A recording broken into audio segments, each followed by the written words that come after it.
Geography वाले आ गए। ओए क्या हाल चाल है सभी के। मैं अभिषेक पांडे स्वागत करता हूं आपका इस बोर्ड एक्सप्रेस में। और आज हम आपका पढ़ने जा रहे हैं बहुत ही इंपॉर्टेंट चैप्टर जिसका नाम है ह्यूमन ज्योग्राफी। चलो बच्चे, तो आपका शुरू करते हैं। आज हम सबसे पहले आपका वही काम जिससे तुम्हें यह पता लग जाए कि इस चैप्टर में क्या क्या पढ़ना है और कौन सा चैप्टर से कितनी चीजें तुम्हें इंपॉर्टेंट देखनी है और कितने नंबर का आपका क्वेश्चन आ रहा है। तो सबसे पहले अपन क्या करने वाले हैं, सबसे पहले अपन आपका जो है नेचर ऑफ ह्यूमन ज्योग्राफी, इसको आपका देखने वाले हैं। इस टॉपिक से लगभग अगर तुम देखोगे तो 2023 में बहुत सारे अलग अलग सेट में 5 क्वेश्चन आए हैं बैक टू बैक। 2020 में भी आपका क्वेश्चन आया है, 19 में भी आया है। तो इसका मतलब यह है कि यह चैप्टर तो आपका बहुत इंपॉर्टेंट है। अगर अलग अलग 5 क्वेश्चन भी आपका देखने को मिल रहे हैं और 2 क्वेश्चन भी अगर एक पेपर में आ गए तो पेपर तो आपका बिल्कुल मस्त हो जाएगा। तो इसके लिए आपको देखना पड़ेगा कि आपको बहुत सारी अच्छी सी मेहनत कर लेनी पड़े। सबसे पहले अपन क्या करेंगे, सबसे पहले अपन ह्यूमन ज्योग्राफी को समझेंगे। देखो होता क्या है कि जब हम ह्यूमन ज्योग्राफी को समझते हैं तो ह्यूमन ज्योग्राफी को ऐसा बताया जाता है कि it is the synthetic study of relationship between किस किस के बीच में, एक तो ह्यूमन सोसाइटीज के बीच में और दूसरा आपका अर्थ सरफेस के बीच में। अब देखो होता क्या है, जैसे अगर मैं आपका ह्यूमन ज्योग्राफी पढ़ने जा रहा हूं तो ह्यूमन ज्योग्राफी आपका मुझे क्या बताती है, ह्यूमन ज्योग्राफी में मुझे ये सारी बातें होंगी कि कितना आपका बेसिकली कहां पर सेटलमेंट है, कौन सी चीजें आपका ह्यूमन के लिए रिक्वायर्ड है, कौन सी चीजों से आपका जो है बेसिकली उनकी डेंसिटी ऑफ पॉपुलेशन कितनी है, उनका आपका जो है बेसिकली बर्थ रेट कितना है, उनका आपका डेथ रेट कितना है। ये सारी चीजें हम आपका ह्यूमन ज्योग्राफी को कवर करते हुए जाते हैं। बट ये किसके बीच का फिनोमिना है, तो ये ह्यूमन सोसाइटी एक तरफ है और दूसरी तरफ आपका अर्थ सरफेस है। इन दोनों के बीच के आपका प्रोसेस को हम क्या कह देते हैं, ह्यूमन ज्योग्राफी कह देते हैं। Synthesis has been emphasised in the above definition. Human geography is the study of changing relationship between unresting man and the unstable earth. इस चीज को आपका बहुत इंपॉर्टेंट याद रखिएगा। यहां से आपके पेपर में डायरेक्ट क्वेश्चन बन सकता है और पूछ सकता है तुमसे कि ह्यूमन ज्योग्राफी की आपका डेफिनेशन क्या है।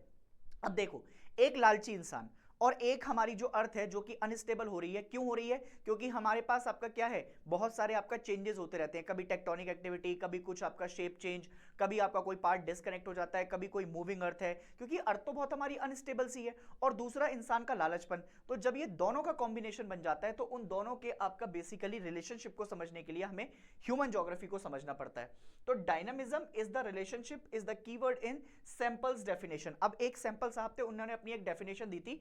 इस डेफिनेशन को भी आपका तुमसे पूछ सकते हैं, इंपॉर्टेंट मार्क कर रहा हूं पेपर के लिए, याद रखिएगा। वो पूछ सकता है what is the Semple's definition of human geography. So conceptions resulting from a more synthetic knowledge of the physical laws governing our earth of relationship between the living beings which inhabited. अब ये क्या कह रहा है, simple सी भाषा में एक सब समझाऊं मैं तुम्हें। तो ऐसी नॉलेज जो कि हमारे आपका फिजिकल लॉज जिनसे हमारी अर्थ चल रही है या फिर आपका बेसिकली इंसान आपका चलेंगे, जो फिजिकल लॉज गवर्न कर रहे हैं हमारी अर्थ को, इनके बीच में रिलेशनशिप और जो लिविंग बींग्स हैं उन दोनों के रिलेशनशिप को अगर हम समझते हैं तो वही आपका क्या हो जाएगा, वही आपका बेसिकली डायनामिज्म वाली आपका कहानी को समझाता हो जाएगा। Human geography offers a new conception of inter relationship between earth and human being. अब ह्यूमन ज्योग्राफी क्या करता है, ह्यूमन ज्योग्राफी हमें आपका दो लोगों के बीच में डिफरेंस मतलब रिलेशन बताता है, इंटर रिलेट करता है दोनों को। एक कौन कौन है, एक तो अर्थ है और एक हमारा आपका ह्यूमन बींग्स है। नेक्स्ट आपका बात करते हैं, जैसे geography got subjected to dualism. Dualism का मतलब होता है ड्यूल कंसेप्ट और ड्यूल अप्रोच का मतलब होता है टू बेसिस। अब जैसे एग्जांपल के तौर पर अगर कोई आपका दो कहानियां चल रही हैं तो दो कहानियों में आपका देखोगे तो debates started whether geographer studied this as a discipline should be a law making. अब देखो, अब जो नोमेथेटिक है ना, इस नोमेथेटिक को हम आपका क्या कहते हैं, ये लॉ से रिलेटेड होता है। मतलब जो हम आपका कानून बना रहे हैं क्या ये लॉ से रिलेटेड है, या जो आपका आइडियोलॉजीज है वो क्या आपका लॉ से एसोसिएटेड है। और दूसरा होता है आइडियोग्राफी। इसको अगर डिफरेंस समझना है तुम्हें तो मैं यहां पे समझा देता हूं। देखो नोमेथेटिक क्या होता है, जैसे नोमेथेटिक की बात करेंगे तो इसमें मोस्टली आपका जेनरिक या जनरलाइज पीपल के बारे में बात करेंगे।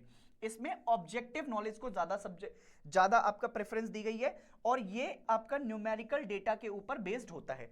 जबकि आइडियोग्राफी की अगर बात की जाए तो आइडियोग्राफी किसी भी बंदे की यूनिकनेस को फॉलो करता है। जैसे एग्जांपल के तौर पर तुम में आपका कुछ एक चीज ऐसी जरूर होगी जो कि बहुत स्ट्रांग होगी और जो तुम्हें यूनिक होगी। किसी को गिटार बजाना आता है, कोई फुटबॉल बहुत अच्छा खेलता है, कोई पढ़ने में बहुत अच्छा है, किसी की आपका ज्योग्राफी अच्छी है, किसी की हिस्ट्री अच्छी है, किसी की आपका ज्योग्राफी के अलावा फिर मैपिंग अच्छी है, किसी की आपका जो है मैथ्स अच्छी है। तो वो यूनिकनेस है। ऐसे ही आपका यहां पर भी हम यूनिकनेस पे फोकस करते हैं।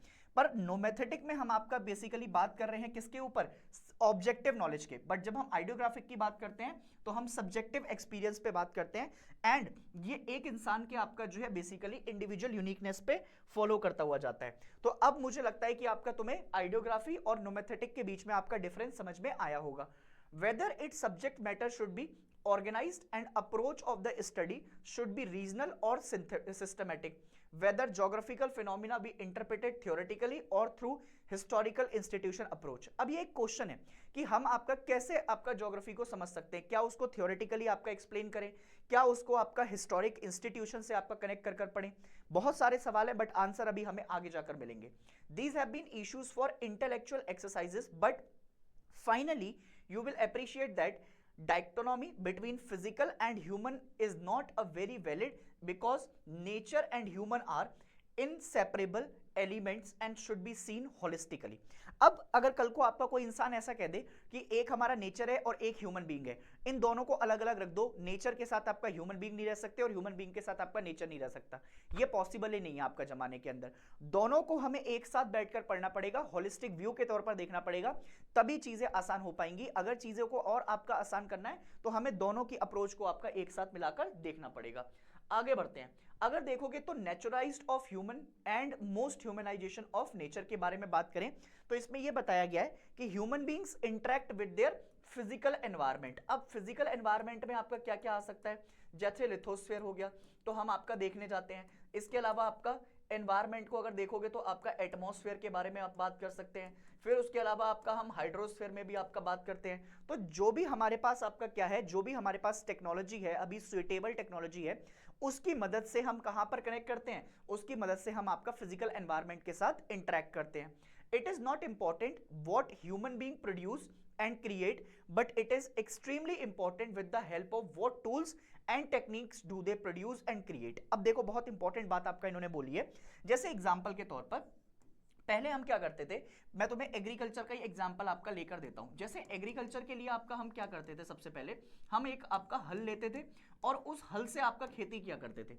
अब मॉडर्न टाइम में आपका बहुत सारी मशीन्स आ गई हैं, उनसे हम कटिंग करते हैं, फिर वो जो नीचे छोटे छोटे आपका क्या रह जाते हैं, पार्ट्स रह जाते हैं, उसको फिर जलाना पड़ता है, उससे एनवायरमेंट पॉल्यूशन क्रिएट होता है। तो ये जरूरी नहीं है कि भाई तुम क्या देख के, मतलब क्या ये जरूरी बिल्कुल भी नहीं है कि तुम क्या आपका बेसिकली टूल्स एक्सप्लेन कर रहे हो या फिर आपका किस चीज से आपका तुम देख रहे हो, बट ये बहुत जरूरी हो जाता है कि तुमने उस चीज को करने के लिए कौन कौन सी टेक्निक्स को आपका देखा है, क्या टूल्स तुम आपका उसके लिए एक्सपीरियंस कर रहे हो और उससे कैसे आपका प्रोड्यूस हो रही है चीजें, या फिर वो क्रिएट होने के लिए क्या क्या चीजों का आपका एग्जांपल लिया जा रहा है। Technology indicate the level of cultural development of society. ठीक है, अब टेक्नोलॉजी क्या डिफाइन करती है, टेक्नोलॉजी ये डिफाइन करती है कि कैसे हमारी सोसाइटी में कल्चरल डेवलपमेंट निकल कर आ रहा है। Human beings were able to develop technology after they developed better understanding of natural laws. अब देखो ऐसा नहीं था कि हमने आए और आते के साथ जैसे ह्यूमंस का आपका इंटरवेंशन हुआ और फिर सीधे के साथ क्या होने लग गया, सीधे सीधे आपने एकदम से आपका बेसिकली कुछ मशीन बना दी, कोई कंपाइन बना दी, कुछ आपका और बना दिया। पहले हमने आपका ये बहुत अच्छे से समझा कि भाई आपका क्या क्या चीजों की रिक्वायरमेंट है और किन किन चीजों के साथ आपको अटैच रहना है, और फिर उसी के आपका हिसाब से हम ढलते हुए चले गए और हमने उसी के हिसाब से अपने टूल्स को जनरेट कर दिया। For example the understanding of concept of friction. Friction क्या होता है, रगड़, ठीक है, and heat helped us to discover the fire. अगर हम आपका फ्रिक्शन ही ना समझ पाते, अगर हमको आपका हीट का कंसेप्ट ही समझ ना आता, तो फिर शायद ऐसा होता कि हम आपका आग को बताने में बहुत ज्यादा असमर्थ रह जाते। Similarly understanding of the secret of DNA and genetics enabled us to conquer many diseases. हर किसी का आपका डीएनए अलग होता है, हर किसी के आपका जेनेटिक्स अलग अलग होते हैं, उसके हिसाब से हमने आपका क्या डिफाइन कर दिया, हमने ये डिफाइन कर दिया कि भाई साहब जो अलग अलग डिसीजेस हो रही हैं, जो डिसीजेस फैलती जा रही हैं, वो कैसे आपका उनको क्योर करा जा सकता है, कैसे आपका चीजों को आसान किया जा सकता है। उसके बाद we use the laws of aerodynamics. अब एरोडायनेमिक्स मतलब आपका जो है बेसिकली प्लेन्स वगैरह में आपका इस्तेमाल करते हैं। तो अगर हमको आपका एक जगह से दूसरी जगह आसानी से जाना था तो हमने एरोडायनेमिक्स की मदद से क्या बना दिया, प्लेन बना दिया।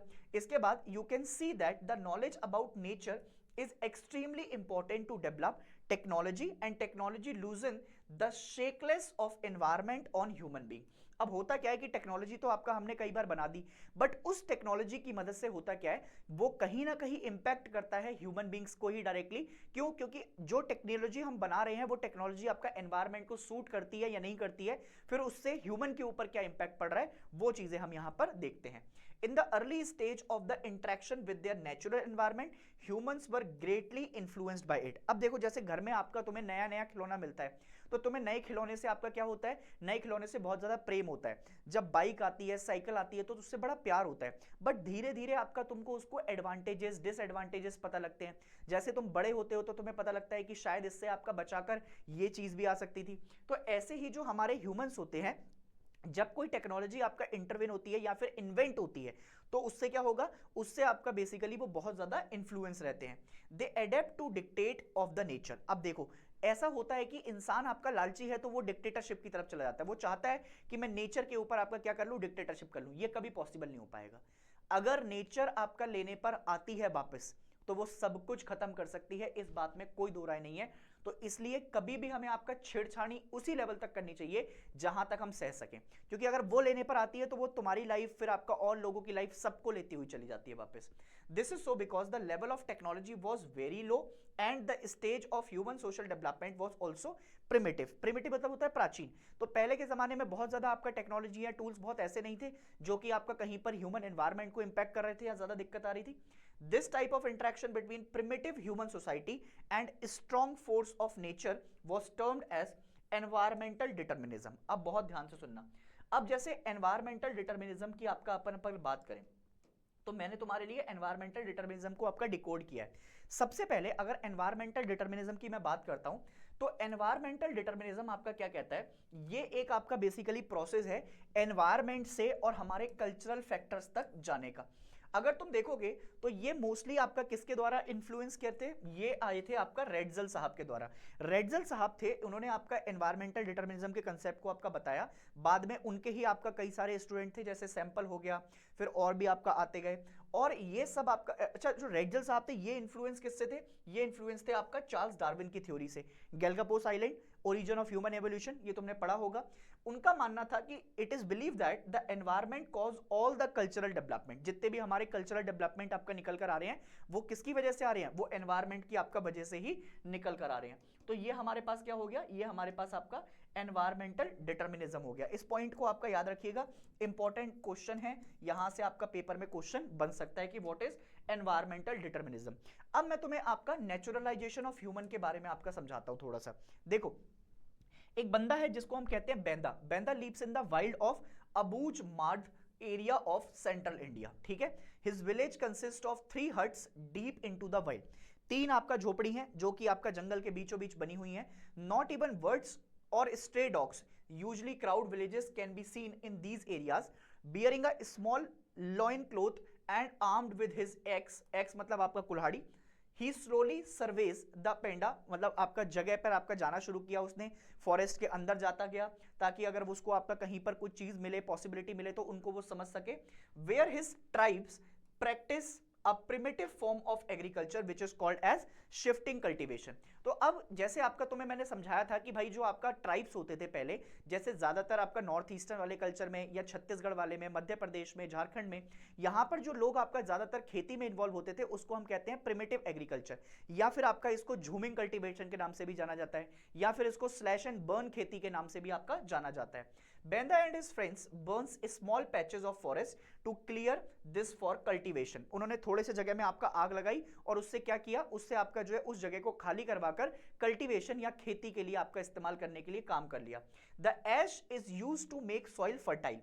अब होता क्या है, जब तुम खेत के अंदर आपका आग लगाते हो तो उससे जो राख बनती है वो राख जब सॉइल के अंदर मिक्स होती है तो उससे सॉइल की फर्टिलिटी इंप्रूव होती हुई जाती है। Benda is happy that mahua trees around him are in bloom. अब इससे भी आपका उसको कुछ ना कुछ मिल जाएगा। How lucky I am to be a part of this beautiful universe he think as he look up to see the mahua, palash and sal trees. इनसे बहुत सारे आपका यूटेंसिल्स, दवाइयां, फिर आपका पीने को भी चीजें मिल जाती हैं। Have sheltered him since childhood. Crossing the Panda is gliding motion. Benda makes his way to a stream. As he bends down to scoop up a palm of water, he remembers to thank Loi Lugi, the spirit of the forest. मतलब एक तरीके से आपका जैसे हम भगवान मानते हैं अपने, तो ये भी फॉरेस्ट में आपका भगवान के तौर पर लोई लुगी को मानते थे। Allowing him to quench his thirst. और उसने किसको याद किया कि भगवान मेरी आपका प्यास बुझा दो, और प्यास बुझाने के लिए आपका बेसिकली उसकी बात सुनी गई। Moving on with his friend, Benda chews on succulent leaves and roots. वो आपका जो घास पत्ते खाता हुआ जा रहा था। The boys have been trying to collect gajra and kuchla from the forest. These are special plant that Benda and his people use. He hopes the spirit of the forest will be kind and lead him to these herbs. Basically आपने उसने ये सोचा कि सब कुछ भगवान की वजह से ही हो रहा है, और भगवान ने ही आपका उसको कहां तक पहुंचाया है, यहां तक पहुंचा दिया है।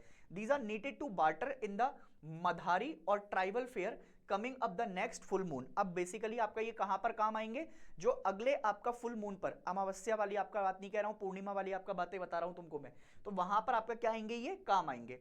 उसके बाद क्या होता है, he closes his eyes and try hard to recall what the elders had taught him about these herbs and places they are found in. अब जैसे होता क्या है, जैसे तुम आपका कहीं शहर में जाते हो, तो कभी तुम रात को अकेले में लेटे होते हो, तो उस टाइम पे मम्मी याद नहीं आती कि मम्मी ने आपका क्या बताकर भेजा था कि अच्छी रोटी नहीं मिलेगी आपका शहर के अंदर, फिर तुम मुझे याद करेगा, गर्मा गर्म रोटी मम्मी नहीं मिलेगी मम्मी की, फिर वो खाना याद आता है तुम्हें घर का। ठीक है, ऐसे ही तुम्हारे साथ जब यहाँ पर आपका उसके साथ हुआ, तो उसने आंखें बंद की और उसने आपका याद किया कि उसके एल्डर्स ने क्या क्या बताया था कि कैसे आपका जो है वो यूज कर सकता है इन रिसोर्सेज को। Benda and his friend know it's outsider who have come searching for them in the wilds in a single fluid motion benda. The people begin to understand their environment and the force of nature and the passage of time. तो अब ये क्या करने लग गए, ये आपका basically अपने एनवायरमेंट को समय के साथ समझने लग गए। With social and cultural development human developed better and more efficient technology. और फिर उन्होंने क्या किया, उन्होंने धीरे धीरे कर अपनी टेक्नोलॉजी को भी आपका समझाना शुरू किया। They move from a state of necessity to a state of freedom. अब पहले आपका इंसान क्या चाहता था, पहले इंसान अपनी आपका बेसिक नेसेसिटी को फुलफिल करना चाहता था। बेसिक नेसेसिटी क्या है, बेसिक नेसेसिटी होती है रोटी, कपड़ा और मकान।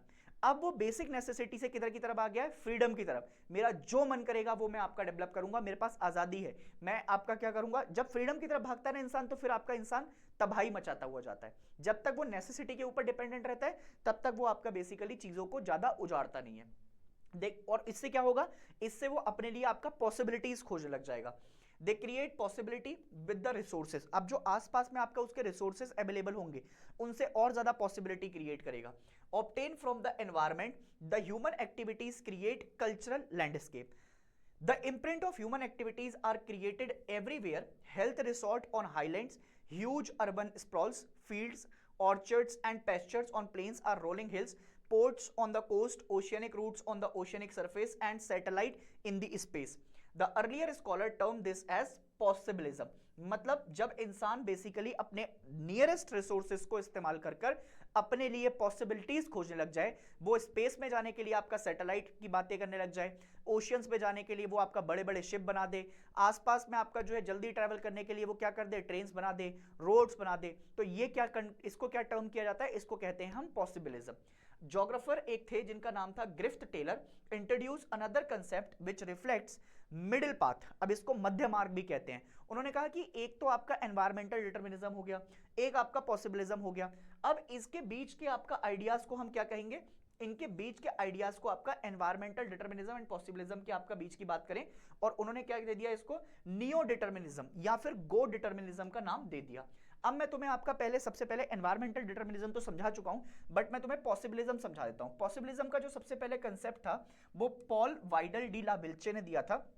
उनकी थ्योरी ये थी कि ह्यूमन बींग्स क्या करते हैं, ह्यूमन बींग्स अपने आप को एडॉप्ट करते हैं और समय के साथ जो उनके आसपास का एनवायरनमेंट है उसका मॉडिफिकेशन करना शुरू कर देते हैं, उसको मॉडिफाई करते हैं, और उसको मॉडिफाई कर अपने लिए सुइटेबल बनाने की कोशिश करते हैं। जितनी भी उनकी नीड्स हैं, जितनी भी उनकी एस्पिरेशन है, अपने रिसोर्सेज, आसपास के रिसोर्सेज से फुलफिल करते हुए जाते हैं। जबकि अगर मैं नियो डिटर्मिनिज्म या गो डिटर्मिनिज्म की आपका बात करूं, तो वो ये कहते हैं कि इसमें जो एम्फेसाइज है ज्यादातर, वो ज्यादा रोल आपका किसका है, वो ज्यादा रोल आपका एनवायरमेंट का है। तो अगर एनवायरमेंट आपका क्या करेगा, तुमको गाइड करता हुआ जाएगा कि आज तुम यहां पर ये कर सकते हो, आज तुम्हें आपका इतनी चीज में आपका एनवायरमेंट को सही तरीके से अगर यूज करोगे तो वो तुम्हें इतना आपका देता जाएगा। तो इसमें ज्यादा रोल किसका है, इसमें ज्यादा रोल आपका एनवायरमेंट का है। और अगर तुम देखोगे तो ह्यूमन आपका हमेशा रिस्पॉन्ड करेंगे, जो जो रेड सिग्नल आते जाएंगे उनको रिस्पॉन्ड करता जाना चाहिए। अगर तुम आपका देखोगे, मतलब अगर मैं आपका न्यू डिटरमिनिज्म या गो डिटरमिनिज्म की आपका बात करूं, तो हमें कभी भी आपका मॉडिफिकेशन तभी करने चाहिए जब हमारा एनवायरमेंट परमिट करता है। अगर मैं आपका बात करूं तो ये जो पॉसिबिलिज्म है, ये एनवायरमेंटल डिटरमिनिज्म को अपोज करने के लिए ही लेकर आया गया था। इतनी बात मेरी समझ में आ गई, और ये सारा आपका जो कंसेप्ट है इसी से आपका तुम्हारी चीजें कनेक्ट हो जाएंगी, ठीक है। अब जैसे कुछ अप्रोचेस हैं, अलग अलग पीरियड्स में आए हैं और उनके कुछ ब्रॉड फीचर्स हैं। जैसे सबसे पहले अर्ली कॉलोनियल पीरियड के बारे में बात करते हैं। अर्ली कॉलोनियल पीरियड के टाइम पर एक्सप्लोरेशन बहुत हुआ था और डिस्क्रिप्शन आपका बताए गए हैं। इसमें अप्रोच है एक्सप्लोरेशन एंड डिस्क्रिप्शन, एक्सप्लोर करना है और डिस्क्रिप्शन आपका बताना है।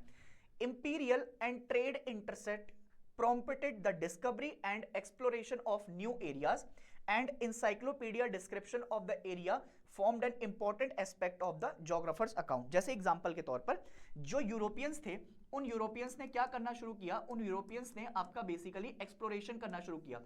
तो एक तो आपका उनकी जो टुकड़ी थी वो आपका उन्होंने खोजा क्या, उन्होंने आपका खोजा अमेरिका, समझ गए मेरी बात। और अमेरिका के बाद एक आपका जो उनकी टुकड़ी थी वो आपका निकल के गए और वो आए आपका किधर की तरफ, इंडिया वाली साइड।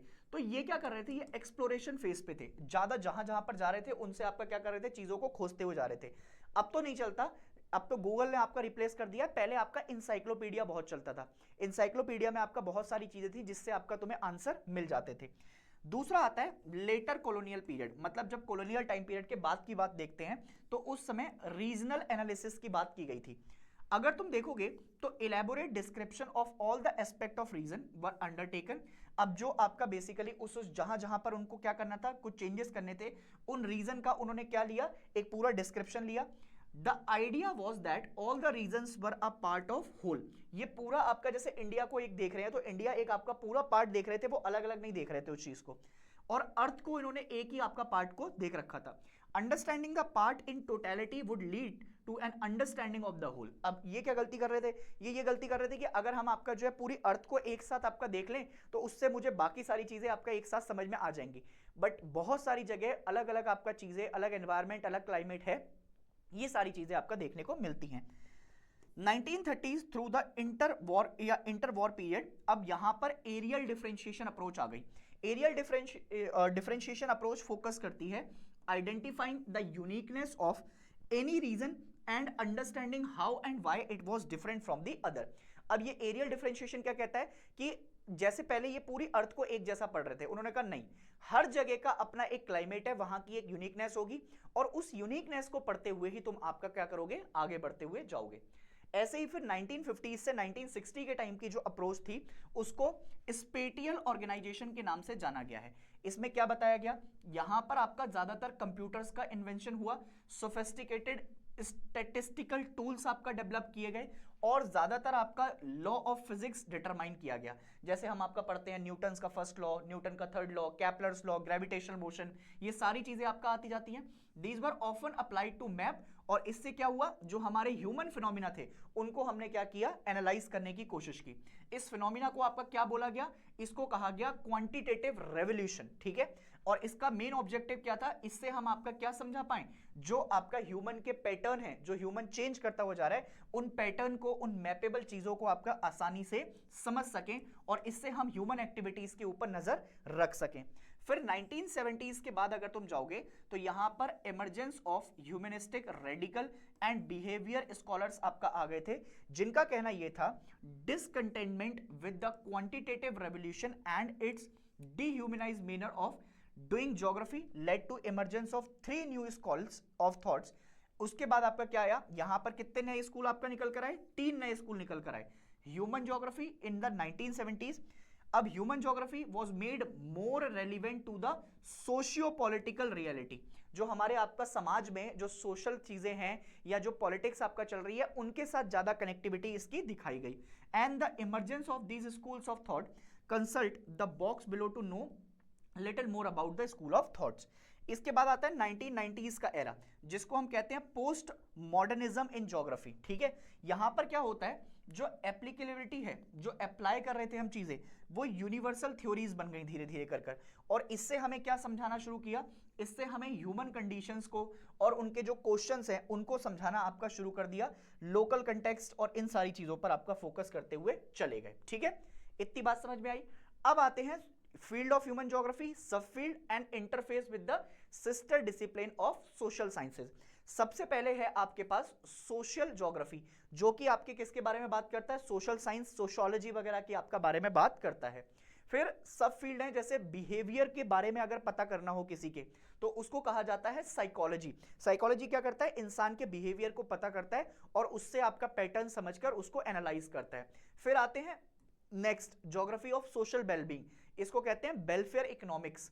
फिर आता है ज्योग्राफी ऑफ लेजर, लेजर में आपका इसको कहते हैं सोशियोलॉजी, जो आपका बेसिकली तुम्हारे लेजर वगैरह के बारे में बात करता है। फिर आता है कल्चरल ज्योग्राफी, जिसमें हम मोस्टली आपका ज्योग्राफी के कल्चरल फेस के बारे में बात करते हैं, इसको कहा जाता है एंथ्रोपोलॉजी। तुम देख रहे हो एक ज्योग्राफी से कितने सारे सब्जेक्ट डेराइव हो रहे हैं।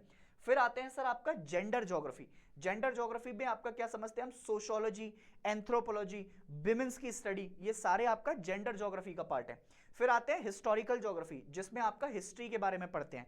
फिर आता है मेडिकल ज्योग्राफी, जिसको हम क्या कहते हैं, एपिडेमियोलॉजी। ठीक है, इसके बाद आते हैं अर्बन ज्योग्राफी की तरफ। अर्बन ज्योग्राफी अब फील्ड ऑफ ह्यूमन ज्योग्राफी है, उसमें हम मोस्टली आपका अर्बन स्टडीज करते हैं, अर्बन टाउन एंड प्लानिंग करते हैं। जैसे तुमने हड़प्पा सिविलाइजेशन, मेसोपोटामिया वगैरह के बारे में आपका पढ़ा होगा, तो ये सारी आपका प्लानिंग्स वगैरह उसी से आती थी।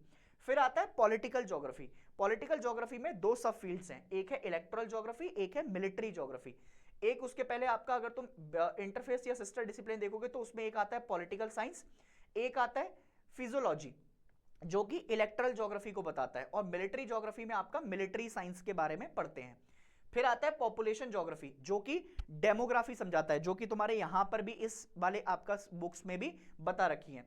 फिर आते हैं सेटलमेंट ज्योग्राफी, ये भी तुम्हारे आपका इस सिलेबस का पार्ट है, जिसमें अर्बन रूरल प्लानिंग के बारे में बताते हैं। फिर आते हैं इकोनॉमिक ज्योग्राफी, जो कि इकोनॉमिक्स को आपका बताता है। अगर तुम देखोगे तो ज्योग्राफी ऑफ रिसोर्सेस, जो कि आपका रिसोर्स इकोनॉमिक्स के बारे में बताता है। ज्योग्राफी ऑफ एग्रीकल्चर, जो कि एग्रीकल्चर साइंसेस से इंट्रोड्यूस करता है। ज्योग्राफी ऑफ इंडस्ट्रीज, जो कि इंडस्ट्रियल इकोनॉमिक्स को आपका मतलब बताता है। ज्योग्राफी ऑफ मार्केटिंग, जो कि बिजनेस स्टडीज, इसके अलावा इकोनॉमिक्स कॉमर्स के बारे में आपका डिफाइन करता हुआ जाता है। फिर ज्योग्राफी ऑफ टूरिज्म, जो कि टूरिज्म एंड ट्रेवल मैनेजमेंट को आपका बताता है। ज्योग्राफी ऑफ इंटरनेशनल ट्रेड, जो कि इंटरनेशनल ट्रेड के बारे में हमको गाइड करता है। अगर तुम देखोगे तो ये पूरा चैप्टर आपका मैंने तुम्हें समराइज कर दिया, और समराइजेशन में आपका तुम्हें क्या मिल गई है, सारी चीजें एक साथ मिल गई हैं। अब जैसे मैंने तुमसे सबसे पहले पूछा क्वेश्चन, नेचर प्रोवाइड अपॉर्चुनिटीज, इसके बाद तुम्हें दूसरी कोई लाइन पढ़ने की जरूरत नहीं होनी चाहिए, क्योंकि नेचर जब ह्यूमन बींग्स को आपका कुछ प्रोवाइड कर कर दे रहा है, तो उससे क्या हो रहा है, वो क्या हो सकता है, वो आपका या तो पॉसिबिलिज्म हो सकता है, या फिर आपका बेसिकली एनवायरमेंटल डिटर्मिनिज्म हो सकता है। स्पेटियल एरियल डिफरेंशिएशन क्या होगा, तो सर ये तो अपन ने पॉसिबिलिज्म की डेफिनेशन देखी थी। इसके बाद radical school of geography was influenced by which of the following, तो ये सबसे पहले जो रेडिकल थॉट्स हैं, रेडिकल प्लानिंग है, इसको सबसे पहले मार्क्स ने आपका डिफाइन किया था, इसको मार्क्स थ्योरी भी कहते हैं। Who among the following defined human geography is the study of changing relationship between understanding man and the unstable earth. तो अभी मैं एलन सैंपल की आपका डेफिनेशन बताकर आया था तुमको, कि सैंपल साहब ने आपका ये बात बताई थी, एग्जैक्टली आपका डेफिनेशन वही है। इसके बाद उसने आपका तुमसे मैच द फॉलोइंग करवा ली है, जैसे बिहेवियर ज्योग्राफी है, तो बिहेवियर के बारे में आपका साइकोलॉजी पढ़ते हैं हम। लेजर के बारे में आपका कौन बात करता है, सोशियोलॉजी। ज्योग्राफी ऑफ मार्केटिंग के बारे में आपका कौन बताता है तुमको, बिजनेस स्टडीज या बिजनेस ज्योग्राफी। और कल्चरल स्टडीज के बारे में कौन बताता है, एंथ्रोपोलॉजी। ठीक है, इसके अलावा फिर तुम आगे और बढ़ोगे तो फिर ये आपका तुमसे वेलफेयर वगैरह के बारे में पूछ रखा है, ये तुम आप बता दोगे। ठीक है, explain the determinism approach, important question है सर, बहुत ज्यादा, मतलब मैं ये कह रहा हूं कि यहां से क्वेश्चन आपका आना ही आना है। ठीक है, फिर explain the concept of Griffith Taylor, again very very very very important. ठीक है, इसके बाद ये पूरा आपका जब तुम समझा दोगे तो explain with the example how nature gets humanized, ठीक है, ये भी है, पर आपको जो वो वाला क्वेश्चन मैंने बताया वो बहुत ज्यादा इंपॉर्टेंट है, उसको प्लीज एक बार ढंग से आपका जरूर देख लीजिएगा। मैं मिलूंगा आपको नेक्स्ट वीडियो में, तब तक के लिए लेडीज एंड जेंटलमैन अपना ध्यान रखें, खुश रहें, मुस्कुराते रहें और पढ़ते रहें। जय हिंद।